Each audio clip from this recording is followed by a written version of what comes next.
இப்போ நான் மதுரையிலேருந்து லடாக் போய்கிட்டு இருக்கேன். இப்போ அங்கே ஆப்போசிட்டில் தெரியுதுல்ல, அதே வந்து தெலுங்கானா. இப்போ நான் நிற்கிறது வந்து மகாராஷ்டிரா. அப்படியே பார்டர் அந்த இந்த நதி தான் வந்து பார்டராக அப்படியே கடந்து போயிட்டு இருக்கு. இந்த நதிக்கு பேர் வந்து என்னையா தென்கங்காவா? பெண் கங்காவா? பெண் கங்கா, லேடி கங்கா. கங்கானாலே லேடி பேர் தானையா. நம்ம ஊரில் பெண்ணுனா லேடின்னு நினைக்கிறேன். இந்த ஊரில் வேறு ஏதோ அர்த்தம் வச்சுருப்பாங்க. இப்போ என்ன மேட்டர்னா, இது இந்த நதி தான் பார்டரே. அப்படியே இந்த வெட்ட வழியில் அப்படியே மகாராஷ்டிரா வந்து அப்படியே காலை கடனை முடிச்சுட்டு இங்கே வந்து அப்படியே குளிச்சுட்டு அப்படியே ஜாலியாக குளு குளுன்னு போயிட்டு இருக்கான். அவன் 2 நாள் 3 நாளில் அசால்ட்டை போயிடானே அழுத்தி பிடிச்சி வண்டியை திருகினானா ஒரே நேரம் லடாக் அப்படின்றாங்க. நான்லாம் வந்து 4 நாள் ஆச்சு. இன்னும் சவுத் இந்தியா அன்றைக்கி தான் தாண்டியிருக்கேன். இதுக்கு மேலே போனாலும் தெரியும் இன்னும் இப்படி இருக்க போகுது. இல்லை சவுத் இந்தியாவோட கொஞ்சம் சேஃபு தான். இன்னும் அங்கெல்லாம் போனால் என்ன சேஃபா என்ன எல்லாம் தெரியல. நாங்களும் டென்ட் போட்டு தங்கிட்டு அப்படி இப்படி போயிட்டு இருக்கான்.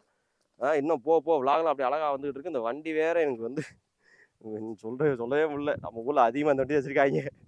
எப்பறம் உட்காந்து போகிறீங்க? சண்டைக்கு வந்துருவோம்.